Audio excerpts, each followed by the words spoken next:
Лаврова принимают на Мальте на третий год войны. И правда, Марии Захаровой европейскую визу аннулировали. В Уфе чиновники украли елку, а в Петербурге продают тюрьму кресты.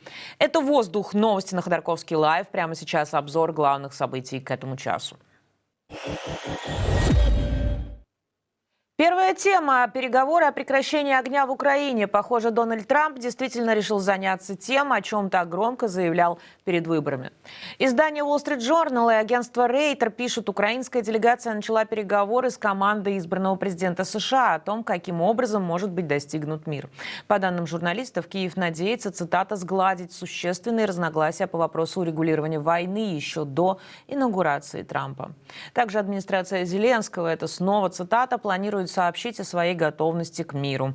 Важный нюанс. Речь идет об устойчивом мире, поскольку временный мир не соответствует интересам ни США, ни Украины. Ранее в украинском МИДе заявили, что Киев не устроит никакие гарантии безопасности, кроме полноправного членства в НАТО. Любые другие варианты будут слишком ненадежными. Однако, как пишет Wall Street Journal, в команде Трампа не проявили особого интереса к идее членства Украины в Альянсе. Вместе с тем, Bloomberg пишет, что стратегия НАТО в войне России против Украины изменилась. Теперь союзники добиваются не победы, а наилучшего положения Украины для переговоров о прекращении огня. Сейчас это означает срочное усиление поставок оружия Киеву. В перспективе же страны Альянса допускают различные сценарии окончания войны, в том числе речь идет о гарантиях безопасности, которые, цитата, защитят Украину, не провоцируя Путина. В том числе рассматривают создание демилитаризованной зоны, охраняемой западными военными. Тем временем, в ночь на 5 декабря Россия снова атаковала Украину. По данным воздушных сил ВСУ, 2 баллистические ракеты нанесли удар по Днепропетровской области. Кроме того, сразу несколько областей атаковали более 40 беспилотников. Большинство из них удалось сбить. В Херсонской области в результате атак возникло несколько пожаров. К утру их ликвидировали. Обошлось без пострадавших. Позже в российском Минобороны сообщили об ударах по украинским энергетическим объектам. В ведомстве заявили, что поражены цели, которые обеспечивали работу предприятий ВПК Украины, а также инфраструктуры военных аэродромов. Замминистра энергетики Украины Роман Андарак заявил агентству «Интерфакс Украины», что перед ударами по энергообъектам Россия совершает кибератаки на сектор. Цитирую. «За 2 дня до массированных обстрелов в энергетике производится мощная кибератака на многие объекты энергетического сектора. Тогда мы знаем, что через 1-2 дня будет обстрел». Конец цитаты. В свою очередь, очевидцы сообщают, что сегодня после полудня по местному времени под обстрел попал город Шебекино в Белгородской области.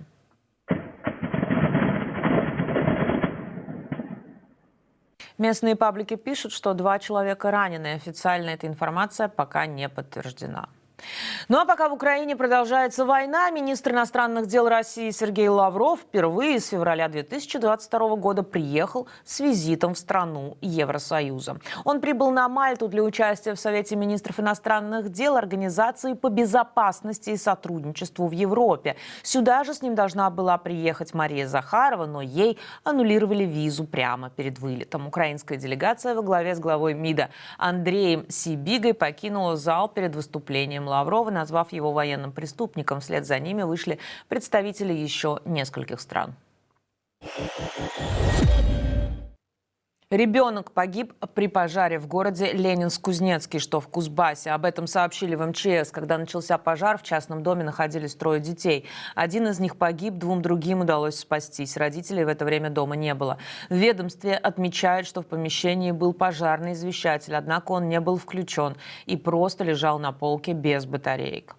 А в Уфе уже началась традиционная предновогодняя волна похищений елок. Чиновники спилили 30-летнюю ель местной жительницы и установили ее на площади под видом подарка городу. Наташ, вот твоя елочка, которую украли. Смотри, какая она красивая. Спасибо, что ты ее вырастил для нас. Хотя украли ее, ничего. Дерево украли, пока хозяева были на работе. Когда они пожаловались в администрацию, там ответили, что оно просто мешало газопроводу, поэтому ее требовалось спилить в любом случае. Правда, еще одна елка, которая росла рядом, но была менее красивой, почему-то не помешала газопроводу.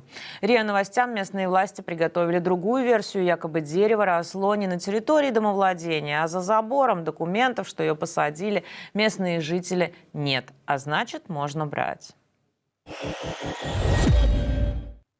Семья Алексея Навального объявила конкурс эскизов мемориала политику, который будет установлен на его могиле на Борисовском кладбище в Москве. Об этом сообщила вдова Алексея Навального Юлия. Очень много думали и размышляли на тему того, каким должен быть этот памятник.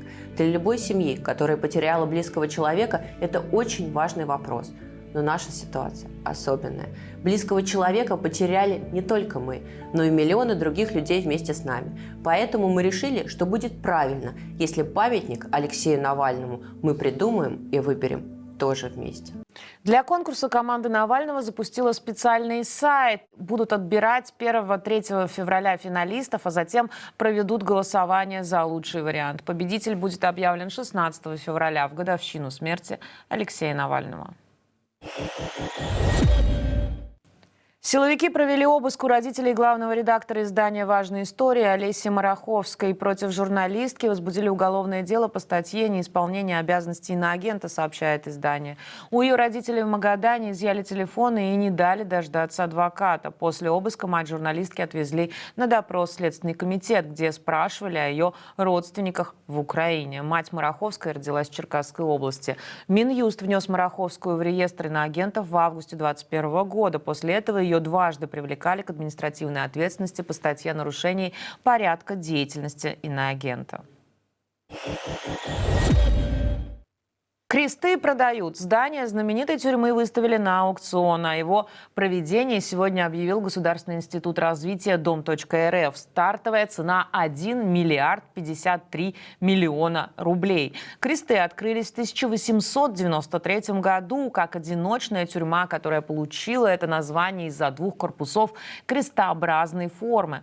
В разные годы там сидели Иосиф Бродский, Лев Троцкий, Лев Гумилев, Анатолий Луначарский и Николай Заболоцкий.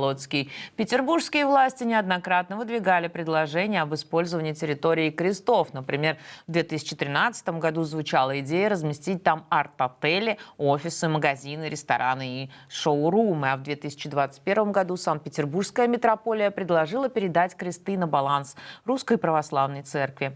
Как бы вы поступили с этим зданием, напишите нам в комментарии. Ну и, собственно, это все новости, которые я собиралась рассказать вам к этому часу. Пожалуйста, не уходите от нас без лайка. Именно так вы помогаете нам распространять наши ролики в интернете. Подпишитесь на Ходорковский лайв, причем не только в Ютьюбе, но и в Телеграме, где мы создали специальный канал, куда дублируем все наши видео, в том числе и в аудиоформате. Скоро увидимся!